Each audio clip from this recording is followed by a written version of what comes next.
the land that you will possess. It is totally ridiculous what the different religions of the world imagine the promised land to be.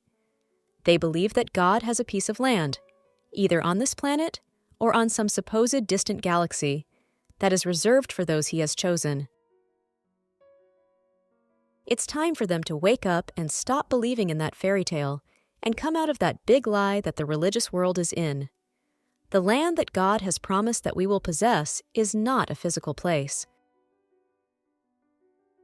The promised land, where we would find milk and honey flowing abundantly, is under the tongue of Christ herself. And if we strengthen ourselves and honor God's first commandment with a promise, it will be fulfilled in us that we will enter and possess this land, and that our days will be prolonged.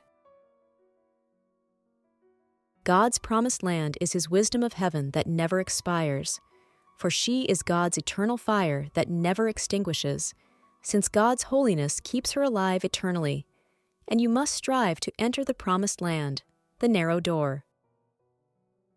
Which means to be willing to leave behind your old way of living and prior method of proceeding, so that you may remain in her and be fruitful, pleasing to God for all eternity. Amen.